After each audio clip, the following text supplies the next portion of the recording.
E aí, minha galera querida, vamos então dar início à nossa segunda parte, já com uma notícia de que o nosso último treino de ontem já está sendo agora liberado no YouTube do SERS, tá? Então vocês poderão assistir, tá?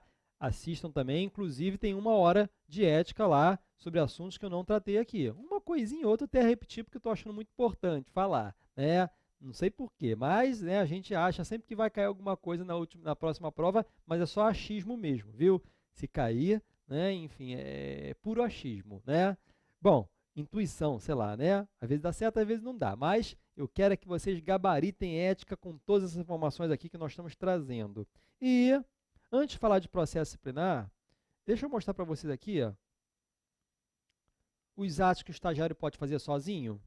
Olha só, o advogado pode praticar aqueles atos do artigo 1º. O estagiário pode praticar também esses atos, desde que junto com o advogado ou defensor público. Mas sozinho, o estagiário pode fazer essas coisas aqui, ó, que estão no artigo 29, parágrafos 1º e 2º do Regulamento Geral. Então, retirar e devolver autos em cartório, assinando a respectiva carga, obter junto aos escrivães e chefes de secretarias certidões de peças ou autos de processo em curso ou findos. 3. Assinar petição adjuntada de documentos a processos judiciais ou administrativos. E o parágrafo 2º, que poderia ser o inciso 4º. Para o exercício de atos extrajudiciais, o estagiário pode comparecer isoladamente quando receber autorização ou sob estabelecimento do advogado.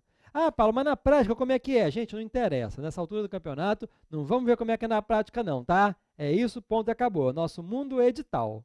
Beleza? Muito bem. E vamos revisar agora que existem 5 grupos de pessoas que, caso venham a praticar quaisquer daqueles atos privativos da advocacia, os atos serão nulos. Quais são esses grupos? Artigo 4º do Estatuto. São nulos os atos privativos de advogado praticados por pessoa não inscrita na OAB, sem prejuízo das sanções civis, penais e administrativas. Claro, né, gente? Se a pessoa não é inscrita na OAB e praticar um ato privativo da advocacia, atos nulos. E o parágrafo único vai trazer os outros grupos. São também nulos os atos praticados por advogado impedido no âmbito do impedimento. Sim, se ele advogar justamente na parte em que ele não pode, porque nós vimos que o advogado impedido, os casos estão no artigo 30 do Estatuto, impedimento é quando eu posso advogar e menos contra a favor de algumas pessoas.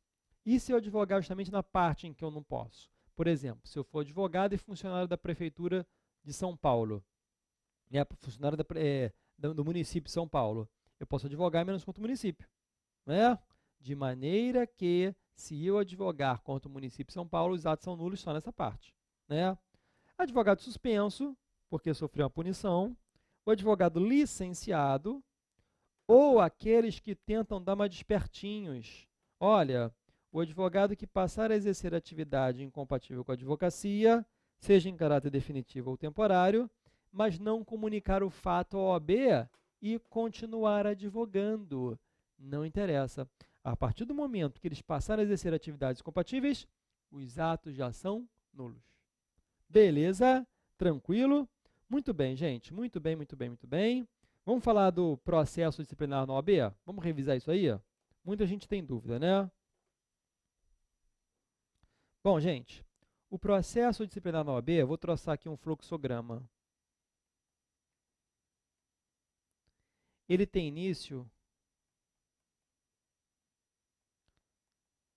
por meio de uma representação que pode ser feita por qualquer pessoa, sendo vedado o anonimato. Certo? Mas também pode ser iniciado de ofício. Vejam vocês que isso não acontece no processo penal, no processo de trabalho, no processo civil, porque quando a gente aprende lá, né, teoria geral do processo, a gente aprende que a jurisdição é inerte, é o princípio da iniciativa das partes. Ne procedere dex ex officio, o juiz não pode começar um processo de ofício, né? Agora, em âmbito administrativo e âmbito disciplinar, não tem essa não. A própria autoridade administrativa pode iniciar um processo contra alguém. Bom, lembrando que esse processo disciplinar na OAB tramita sob sigilo, só tendo acesso às partes, seus advogados e a autoridade judiciária competente. Certo? Muito bem. Quando é feito por meio de uma representação, ela é encaminhada, ela é endereçada ao presidente da OAB. Mas presidente de onde, gente? Pode ser do Conselho Seccional, pode ser de uma subseção que tenha conselho, ou, de acordo com o novo Código de Ética e Disciplina, até o presidente do TED, que é o presidente do Tribunal de Ética e Disciplina. Tá? Bom, esse presidente, ele vai nomear um relator para a instrução, que ficará responsável justamente pela colheita das provas. E preste atenção, gente, o que esse relator pode fazer? Ou ele pode, nesse primeiro momento, propor o arquivamento, ou ele pode propor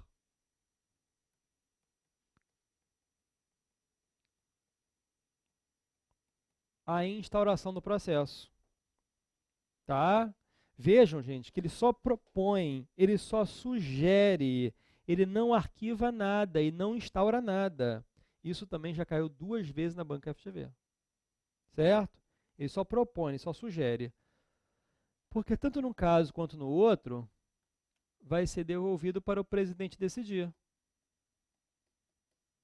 Ele pode arquivar,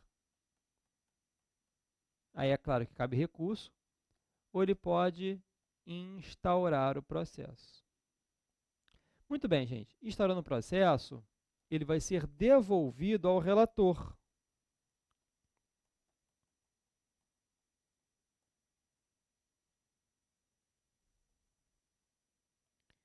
Que vai abrir o prazo para a defesa prévia.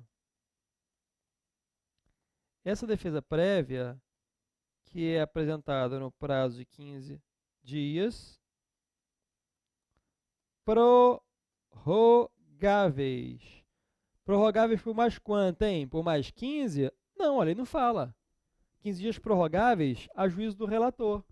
Pode ser prorrogado por mais 15, por mais 20, por mais 30, por mais 5. Depende da situação. Às vezes o advogado, para se defender, precisa buscar um processo que está arquivado. Ele vai lá e pede para esticar um pouquinho mais para poder juntar a cópia dos autos. Até desarquivar, né, pagar as custas para desarquivar, demora um tempinho. Muito bem, gente. Apresentada esta defesa prévia, pode ser que ela seja muito boa. Imagine vocês se o cliente está reclamando que eu não prestei contas com ele. E na minha defesa prévia eu junto a prestação de contas assinada por ele, inclusive com depósito na conta bancária do cliente, do que ele estava reclamando lá na OAB, contra mim, não é? Pois aí, diante dessa brilhante defesa, né, dessa efetiva defesa, o relator pode propor o arquivamento liminar. Ou, se ele entender que não é caso disso, vai designar uma audiência. Nesta audiência, gente, poderão ser ouvidas até 5 testemunhas para a acusação e até 5 testemunhas para a defesa, sendo que as testemunhas de acusação são roladas na representação e as testemunhas de defesa são roladas na defesa prévia. Tranquilo? Maravilha? Muito bem, muito bem, muito bem, gente. Depois dessa audiência, é aberto prazo para razões finais, como se fossem as alegações finais, pelo prazo de 15 dias. Cuidado, porque antigamente o Código de Ética dizia que eram 15 dias sucessivos, mas agora 15 dias o prazo é comum. Tá? 15 dias é o prazo comum. Depois, é feito um relatório pelo relator e é encaminhado para o voto. Vejam, gente, que o voto aqui é antes mesmo do julgamento, né? E é encaminhado para julgamento no Tribunal de Ética e Disciplina. Daqui, cabe recurso no prazo de 15 dias para o Conselho Seccional. E daqui cabe recurso para o Conselho Federal. Mas olha só, gente, eu dou aula há mais de 15 anos dessa matéria. Eu sempre falei isso, tá? Desde quando eu comecei a dar aula nas faculdades também, nos cursos presenciais, eu sempre repito isso nas minhas aulas. E caiu pela primeira vez no ano passado, né? Olha só cabe recurso do Conselho Seccional para o Conselho Federal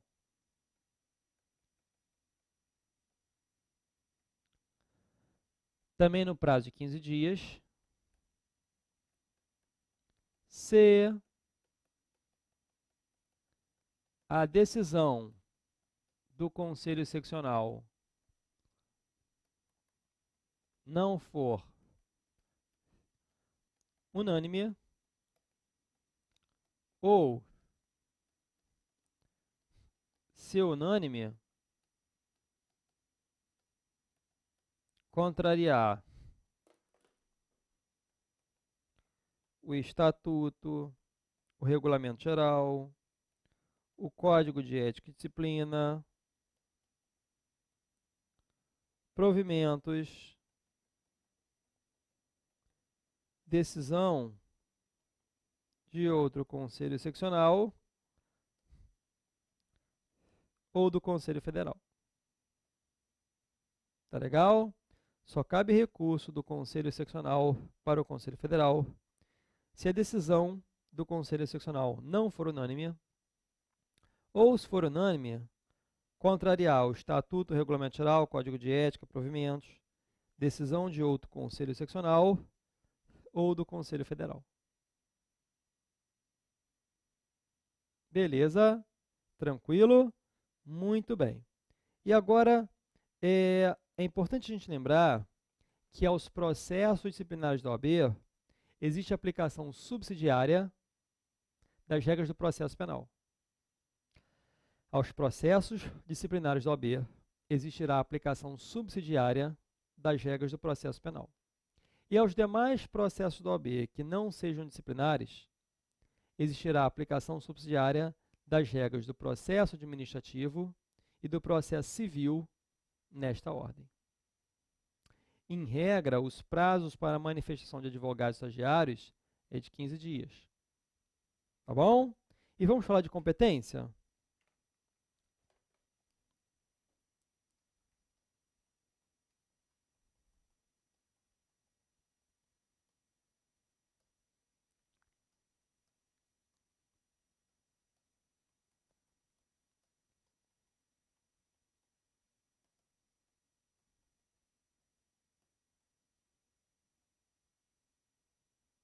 Bom, gente, a regra é de que o processo vai tramitar no local da infração.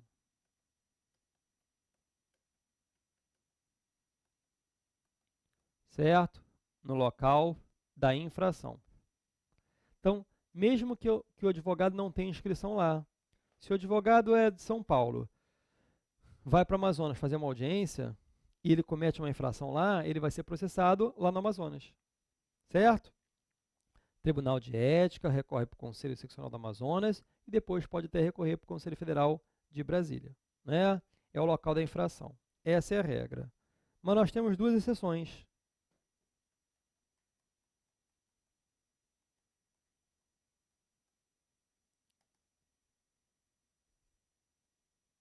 O Conselho Federal é competente para julgar. É quase parecido com aquele negócio de desagravo público, mas não é a mesma coisa não, hein? Ele vai julgar presidente do Conselho Seccional, conselheiro federal e advogado que ofender o Conselho Federal. E advogado que ofender o Conselho Federal. Tá? Isso, gente, é o que diz o artigo 70, caput, na parte final, infine, do Estatuto, que diz que a competência do Conselho Seccional, né, onde a infração foi praticada, salvo nos casos de competência do Conselho Federal. Só que daqui a pouquinho, quando eu for pegar mais firme agora no Código de Ética novo com vocês, eu vou mostrar que eles também, o Código de Ética também trouxe competências originárias diferentes, nós vamos preencher aqui, tá? Inclusive para o advogado que ganhou a medalha Rui Barbosa. Muito bem, gente.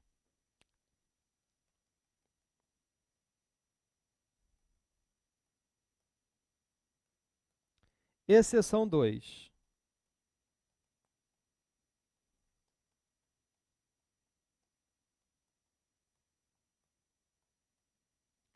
A exceção 2 qual é, gente?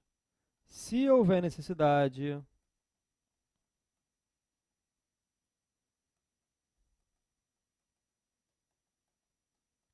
de ser aplicada uma suspensão preventiva ao advogado, se houver necessidade de ser aplicada uma suspensão preventiva ao advogado, justamente por ele estar envolvido em situações que venham a causar uma grave repercussão prejudicial à dignidade da advocacia. O que vai acontecer aqui, gente? A competência vai ser diferente. A competência é do Tribunal de Ética e Disciplina, do Conselho Seccional, onde o advogado tem inscrição principal. Não é no local onde ele cometeu a infração, não, tá? É no local da inscrição.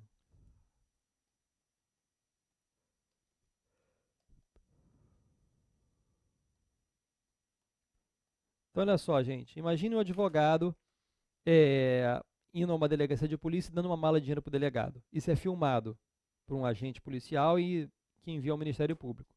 Gente, pode ser propina, mas pode ser dois amigos de infância, um comprando o carro do outro. Ué, só porque entregou na delegacia é estranho, né? Realmente, né? Pode ferir as normas lá de fazer coisas pessoais no âmbito do seu trabalho, né? Lá do funcionarismo público, mas não vai ser crime, tá? Agora, isso no primeiro momento, aparecendo numa televisão, causa realmente uma grave repercussão prejudicial à dignidade da advocacia. Então, a OAB vai suspender esse advogado e ele vai se defender depois.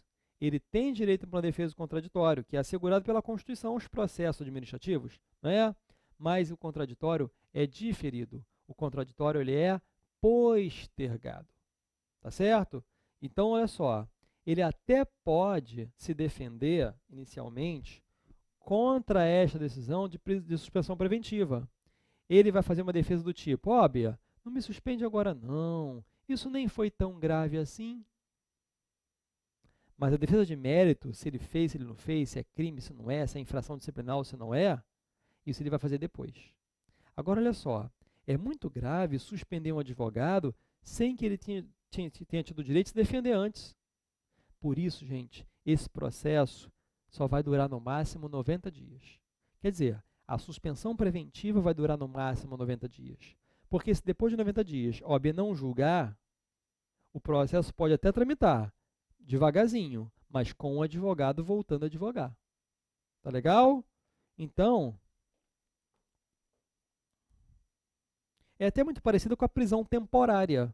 A prisão temporária durante o inquérito, né, de 5 dias prorrogar por mais 5, ou 30 dias prorrogar por mais 30, se for crime de onda equiparado, não vai impossibilitar o inquérito de continuar sendo investigado, de polícia continuar investigando naquele inquérito, não. Até pode continuar. Então é mais ou menos assim, tá? Ou até mesmo em relação ao prazo da prisão preventiva durante o inquérito, né, de 10 dias.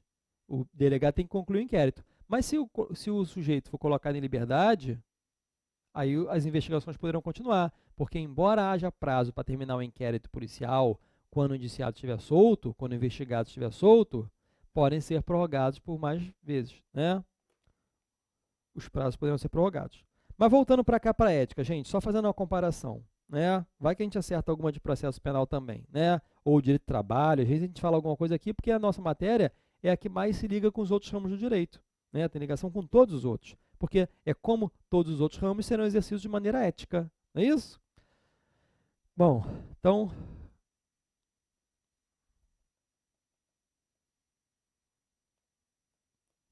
90 dias no máximo. Beleza? Tranquilo? Muito bem, muito bem, muito bem. E como é que fica a prescrição das infrações, hein? Vamos revisar isso aqui também.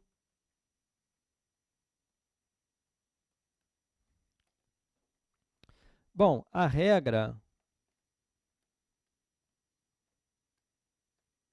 é de que as infrações disciplinares prescrevem em 5 anos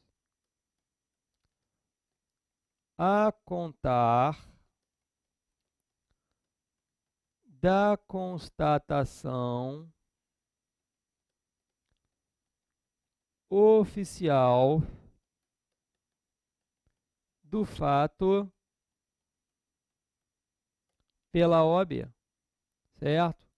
5 anos a contar da constatação oficial do fato pela OAB, certo? Ah, mas na lei só está a constatação oficial. Claro, mas oficial é porque a nossa instituição oficial é a OAB, tá? Agora, existe a exceção que é a da prescrição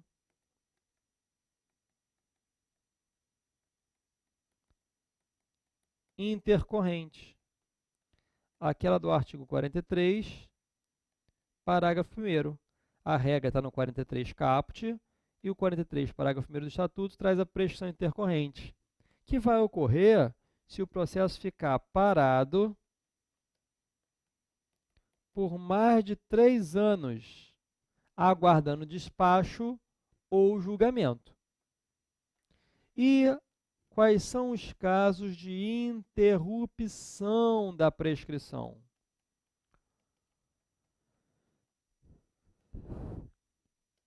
Artigo 43, parágrafo 2º também do Estatuto, minha gente. Vai zerar e vai recomeçar em quais casos? Vou anotar.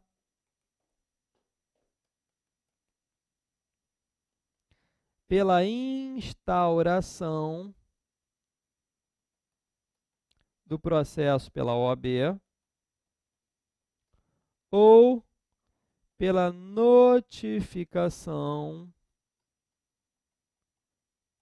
válida feita ao representado. Como se fosse a citação, né? Ou pela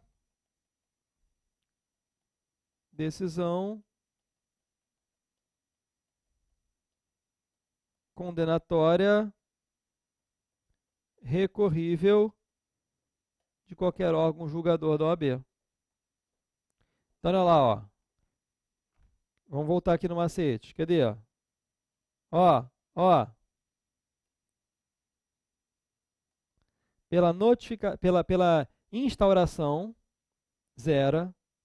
Pela notificação válida feita ao representado para apresentar sua defesa prévia, ou pela decisão condenatória recorrível. Aqui, ó, julgamento do Tribunal de Ética, decisão condenatória recorrível.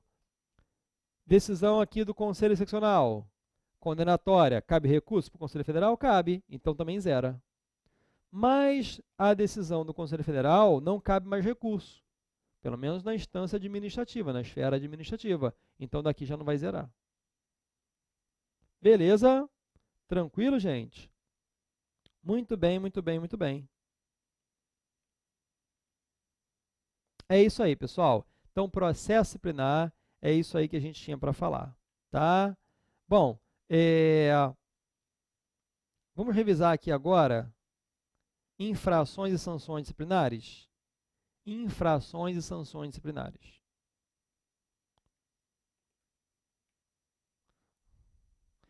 Eu deixei os temas mais complicados para a gente falar hoje mesmo, viu?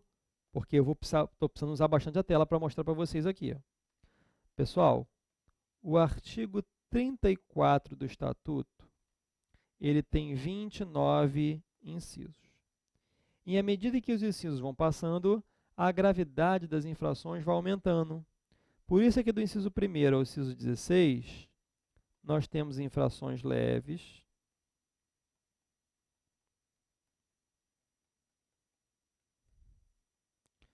do 17 ao 25, nós temos infrações graves, e do 26 ao 28, temos infrações gravíssimas. O 29 é leve também, deixando por último porque é uma infração típica do estagiário, certo? Bom, as infrações leves, graves e gravíssimas são punidas com as seguintes sanções: censura, suspensão, exclusão e multa, tá? Então, nos termos do artigo 35 do Estatuto, estas são as sanções disciplinares: censura, suspensão, exclusão e multa, tá? Num primeiro momento, as infrações leves são punidas com censura, as graves com suspensão e as gravíssimas com exclusão. Acontece que, lá no artigo 36, parágrafo único, existe uma tal de advertência, que pelo fato de não estar no artigo 35, a gente entende que não é a sanção. Inclusive, há muito tempo atrás, foi na banca do SESC, perguntaram: marque a única alternativa que não é a sanção, marcaremos a advertência. E por que ela não é a sanção? Pelo seguinte: no primeiro momento, as infrações leves são punidas com censura. Só que caso o advogado tenha circunstâncias atenuantes, qualquer uma daquelas do artigo 40 do Estatuto, por exemplo, o advogado é primário, ou ele já foi um conselheiro da OAB e exerceu esse cargo muito bem, com assiduidade e proficiência, ou o advogado já prestou relevante serviço à advocacia ou à causa pública, ou o advogado estava na defesa de uma prerrogativa, acabou exagerando e veio a cometer uma infração, né? Caso ele tenha circunstâncias atenuantes, vai ser convertida em advertência, certo? Vai ser convertida em advertência. Muito bem. A advertência, ela se difere da censura pelo seguinte: aliás, qual é a semelhança? A semelhança é que na censura e na advertência, o advogado pode continuar advogando. Ele só não vai advogar se ele for suspenso ou se ele for excluído, não é? Bom, tanto na censura quanto na advertência, ele poderá advogar, continuar advogando. A questão é que é o seguinte: todos nós advogados temos na OAB uma ficha cujo nome é assentamento, onde ficam registradas censura, suspensão. Se registrar uma censura, ele pode continuar advogando, mas ele está com a ficha suja, né? Agora, caso ele sofra apenas uma advertência, ele vai continuar com a ficha limpinha, certo? Vai continuar com a ficha limpinha. Da próxima vez que ele cometer uma infração leve, aí sim ele vai sofrer uma censura, né? As infrações graves são punidas com suspensão, e a suspensão sim impossibilita o advogado de exercer a sua profissão em todo o país por um prazo que varia em regra de 30 dias a 12 meses. Porém, existem 3 casos em que a suspensão poderá ultrapassar os 12 meses, ou seja, há 3 casos em que a suspensão será aplicada por prazo indeterminado. Quais são esses casos? Se o advogado deixar de pagar o OAB, se ele deixar de prestar contas ao cliente, ou no caso de inépcia profissional, porque ele vai ficar suspenso até pagar o OAB, até prestar contas ao cliente, ou até prestar novas provas de habilitação no caso da inépcia profissional. Ah, Paulo, mas o que é inépcia profissional? É quando o advogado erra muito na profissão, porque um erro ou outro qualquer um pode cometer, né? Mas uma reiteração nesses erros faz com que o advogado seja considerado inepto profissionalmente, e ele vai ficar suspenso até prestar novas provas de habilitação. Mas o que significa prestar novas provas de habilitação? Há quem entenda que é um novo exame de ordem e há quem entenda que é um curso de reciclagem. O entendimento atual do Conselho Federal da OAB é de que é um novo exame de ordem. Seria o único caso em que teria que se fazer novo exame de ordem. Mas isso não está na lei. A lei diz que até prestar novas provas de habilitação. Então, busque a alternativa que mais se aproxima da letra da lei. Sim, seria em ordem, né? A letra da lei, preferência, né? Até prestar novas provas de habilitação. Se não tiver essa, novo exame de ordem. Se não tiver essa, nem a primeira, aí você marca curso de reciclagem, tá? Que é até a doutrina que eu me filio, mas que para a prova também a gente sempre deve seguir a letra de lei, mais uma vez eu digo. Muito bem, gente. As infrações gravíssimas são punidas com exclusão e o advogado vai cancelar a sua inscrição. Claro que ele pode voltar a ser advogado, né? Nós vamos ver isso daqui a pouquinho. E a multa, hein? A multa é o que a gente chama de sanção acessória. Ela não é principal como as outras, porque quando ela é aplicada, ela vem acompanhando uma censura ou uma suspensão sempre que houver circunstâncias agravantes, como uma reincidência, uma repercussão nacional. E a multa varia de uma anuidade ao seu décuplo. A multa varia de 1 a 10 anuidades. Cuidado que na sua prova eles podem botar que é de 1 a 10 salários mínimos, para confundir. Não tem nada de salário mínimo não, tá? É anuidade. Muito bem, gente. Só que a primeira fase da OAB, vocês sabem que é sem consulta. E eles vão te perguntar, né? Como é que vai ficar essa situação aqui? O advogado, ele vai ser punido caso ele venha violar um segredo profissional. Como é que fica isso? Né? Muita atenção aqui agora, minha gente. Vou revisar o macete do Fric Fic para vocês. Então, vou anotar aqui. Se a infração tiver dinheiro ou Fric,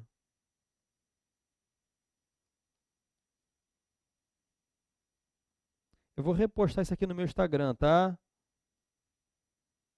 Inclusive tem a musiquinha para isso, né? Vai gerar uma suspensão. Se for FIC,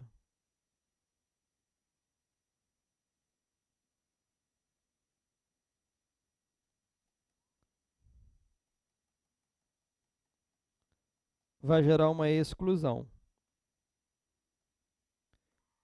O que significa isso aqui, hein? F, fraudar lei. A letra R, reter autos.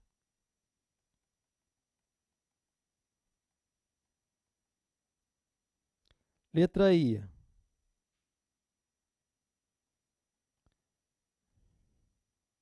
inépcia profissional. E letra C, conduta incompatível.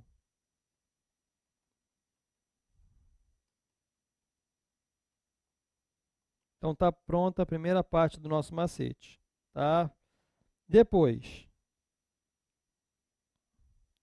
F de baixo, falsa prova de requisito para inscrição. Falsa prova de requisito para inscrição. Letra I, inidoneidade moral. E letra C, crime infamante. Agora, o que não tiver dinheiro envolvido no meio, não for FRIC nem FIC, vai sobrar. E a sobra é punida com uma censura. Tá?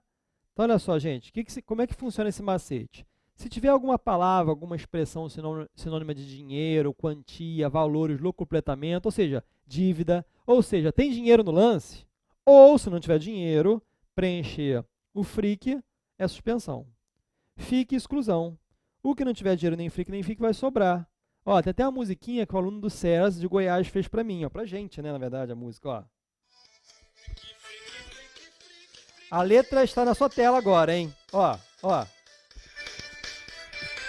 Fraudar a lei, reter os autos, inépcia profissional, conduta incompatível da suspensão, falsa prova de requisitos para inscrição, idoneidade moral, crime infamante da exclusão, o que sobra é censura.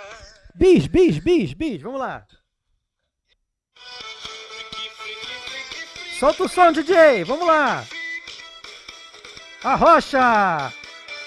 Saudar a lei, reter os alvos, inépcia profissional, conduta incompatível da suspensão, falsa prova de requisitos para inscrição, idoneidade moral, crime infamante da exclusão, o que sobra é censura. É isso aí, pessoal. Se ouvir 100 vezes até amanhã, você vai decorar. Ó, vou repostar aqui no meu Instagram, hein? Prof. Paulo Machado. Isso é importante, hein? Vê lá, hein? Repostando aqui, ó, no Instagram. Vamos lá, hein? Repostando a musiquinha do Freak Fique. Enfim, pessoal, agora olha só. Esse macete é tão bom que se você pensar, tô repostando aqui, ó. Se você pensar muito, você até erra. Não pensa. Quer ver? Vem para a tela aqui, ó. Se cair na sua prova, o advogado está praticando atos com o objetivo de fraudar a lei. E aí, gente? Fraudar a lei é a letra F do FRIC, né? Suspensão, né? Depois, bom, tá dando falha aqui, talvez pela internet, daqui a pouquinho eu posto, tá? A musiquinha, Prof. Paulo Machado. Bom, vem para cá. O advogado está constantemente embriagado, e aí vai gerar uma conduta incompatível. Olha lá, suspensão. Mais uma vez, eu perguntei para o aluno, em sala de aula, o advogado violou o segredo profissional.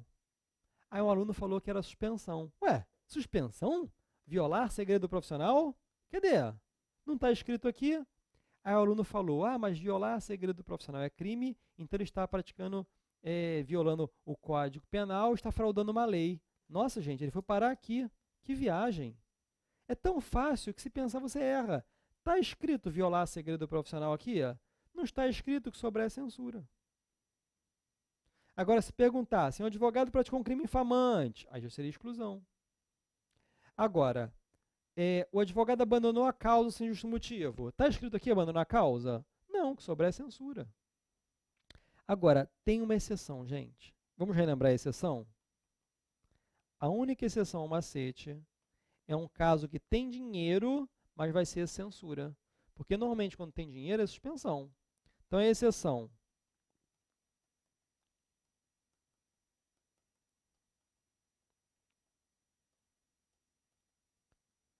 Agenciar causas mediante participação nos honorários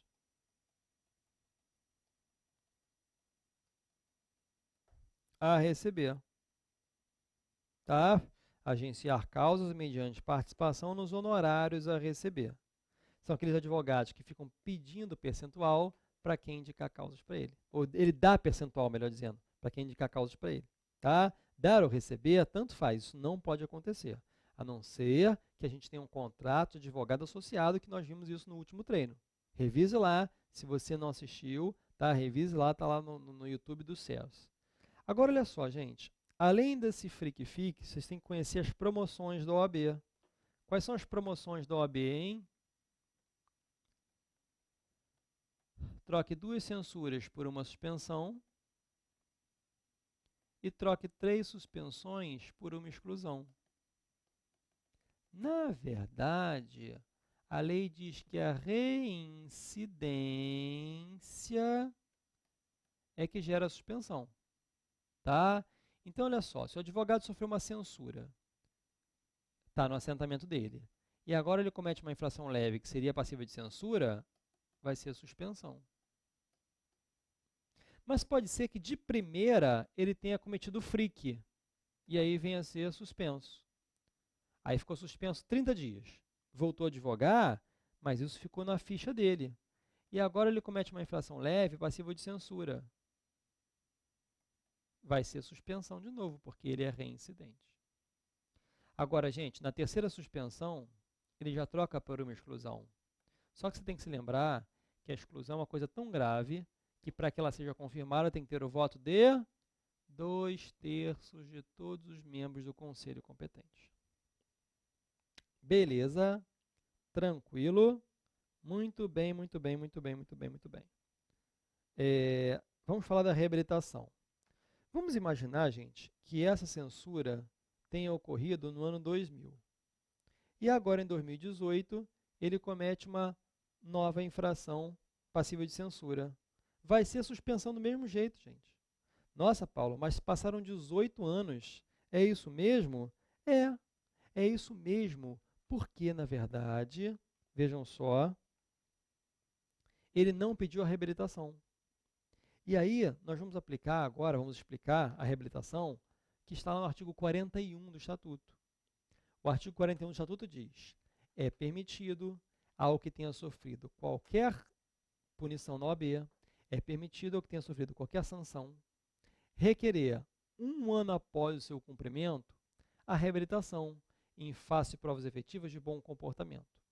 A reabilitação, gente, é um instituto que visa ocultar os efeitos da condenação.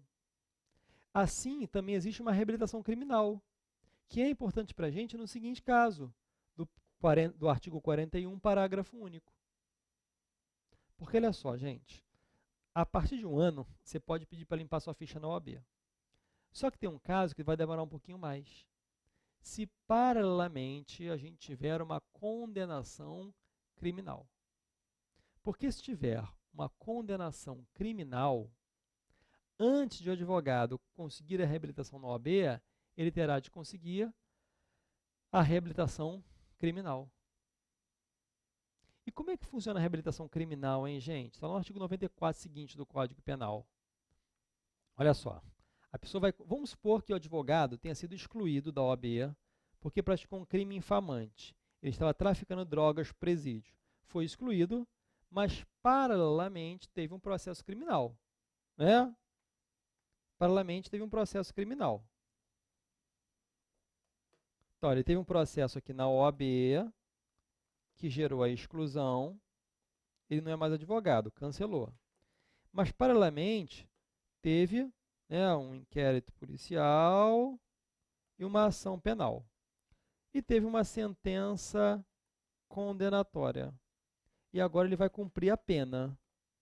Depois que ele terminar de cumprir a pena, gente, lá no Código Penal se exige 2 anos após o cumprimento da pena, sendo que ele até pode aproveitar o tempo que ele ficou no sursi ou no livramento condicional. Mas 2 anos depois, ele vai pedir a reabilitação criminal onde, hein? No juízo da condenação. Não é no juiz da vara de execução penal, não, tá? A reabilitação se pede no juízo da condenação. Quando ele conseguir a reabilitação na OAB, criminal, quando ele conseguir a reabilitação criminal, no dia seguinte ele vai lá na OAB e já pede disciplinar. Não vai precisar esperar mais 1 ano na OAB, porque ele já esperou esses anos todos, ó. Aqui, ó. Na OAB, bastava 1 ano depois da exclusão, que foi quando ele cumpriu, né? Transitou em julgado, ele foi excluído, cancelou, cumpriu. A partir de 1 ano depois ele podia já pedir a reabilitação. Só que ficou pendente a criminal, que ele demorou esses anos todos. Então, conseguiu a criminal, no dia seguinte vem na OAB e pede a disciplinar. Aí uma vez perguntaram isso, inclusive recentemente. A reabilitação disciplinar na OAB é pressuposto da criminal ou é o contrário, hein? A reabilitação criminal é pressuposto da disciplinar? Qual que vem antes? Qual que é pré? A criminal. Então, a reabilitação criminal é pressuposto da reabilitação disciplinar na OAB. Beleza, gente? Tranquilidade? Muito bem, muito bem, muito bem. A OAB só vai dar divulgação das punições de suspensão e exclusão, porque são os casos que ninguém pode ser contratado. É o 35, parágrafo único, que se difere do artigo 36, parágrafo único do Estatuto, que diz que a advertência é a única que não fica no assentamento. Cuidado para não confundir isso, tá? Eu falei isso lá no Fechando Ética também. Bom, pessoal, agora eu estou aqui com vocês, nesses 10 minutos finais, para o novo Código de Ética. O Código de Ética, gente, ele tem início com um preâmbulo, que é um texto inaugural, igual à Constituição, antes mesmo do artigo 1º. E aqui nós vamos encontrar os princípios norteadores da ética da advocacia, né? Muito bem, gente. Olha só, é muito fácil, é letra de lei, tá? É muito fácil, é letra de lei e vocês têm que se ligar que as novidades trazidas pelo Código de Ética, em grande parte, quais foram, gente? Olha só, honorários advocatícios, a gente pode agora cobrar por meio de cartão de crédito, tá? Em relação à competência originária, olha só, isso aqui, gente, é letra de lei. Por favor, dê uma olhadinha. Esses artigos, esses primeiros artigos aqui estão sendo muito pedidos, gente. Ó, o 10, o 11 já caiu.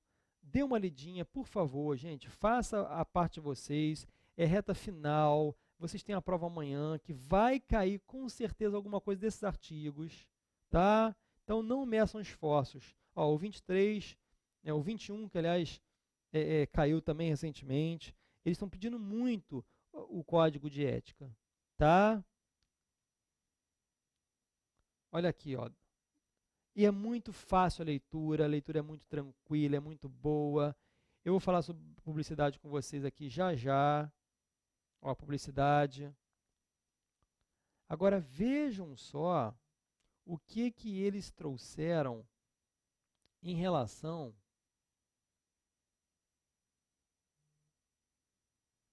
ó, ó, ó,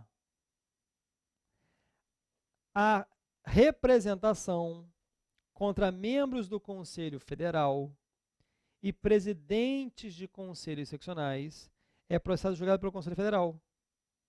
A representação contra membros do Conselho Federal e presidentes de conselhos federais é processado e julgado pelo Conselho Federal. Maravilha, isso aqui a gente já tinha visto. A gente já viu isso. Está aqui, ó. Ó, ó, ó. Só que qual foi a novidade do Código de Ética? Sendo competente a segunda Câmara reunida em sessão plenária. Aqui, é uma pergunta difícil. Pode ser que eles perguntem isso, gente, amanhã para vocês. Tá? A representação contra membros da diretoria do Conselho Federal, membros honorários vitalícios e detentores da medalha Rui Barbosa será processada e julgada pelo Conselho Federal também, sendo competente o Conselho Pleno. Isso pode cair amanhã, gente, preste atenção. E parágrafo 6º, a representação contra dirigente de subseção é processada e julgada no Conselho Seccional. Tá vendo?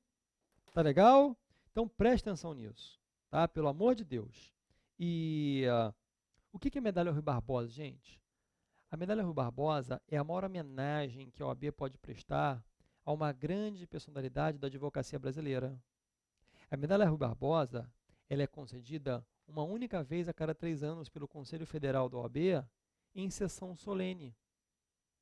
E o advogado agraciado com a medalha Rui Barbosa, ele pode participar das sessões do Conselho Federal com direito à voz. Votar ele não pode. E ainda tem foro prerrogativa de função, entre aspas, como se fosse um processo penal, ainda tem assim, entre aspas, foro prerrogativa de função. Ele vai ser julgado pelo Conselho Federal da OAB, pelo Conselho Pleno do Conselho Federal da OAB. Tranquilo? Maravilha, gente. Vamos falar agora sobre publicidade? Bom, a propaganda, entre aspas, do advogado, né? A publicidade, tem uma diferença entre publicidade e propaganda, né? Uma tem fins comerciais, que é propaganda, a outra não, é só para divulgação, né? Bom, gente, de seus serviços, mas sem aquela conotação toda de propaganda, né? De fazer, colocar personagens, não, tá? A publicidade da advocacia no Brasil é permitida com algumas restrições. Artigo 39 e seguinte do nosso Código de Ética e Disciplina. E nós podemos fazer divulgação, gente? Qual é a ideia, para vocês não confundirem na prova? O advogado não pode caçar cliente. Ele só pode constar, ele só pode colocar em locais onde, se a pessoa quiser, vá procurar o advogado. Então, ele pode publicar por escrito em jornal, revista, periódico, ele pode ter uma página na internet, né? Pode ter um perfil no Instagram, no Facebook, né? Mas nada de ficar criando mecanismos na internet para caçar pessoas. Tanto é que recentemente a OAB até entendeu que você não pode impulsionar post, né, no Instagram, nem no Facebook, porque você estaria caçando o cliente, né? Tanto é que você não pode panfletar na rua, não pode ficar distribuindo cartãozinho debaixo das portas dos seus vizinhos, em casamento botar um cartãozinho em cada mesa, não pode. Para você entregar um cartão, tem que ser depois de uma longa conversa e a pessoa, né, realmente se interessando nos seus serviços advocatícios, né? Bom, eu não posso, então, por esses motivos, colocar minha publicidade em televisão, em rádio, outdoor, bus door, atrás de ônibus, car door na janela do carro, cinema, muro, elevador, partes externas dos prédios. E isso foi até uma questão que gerou dúvida na última prova.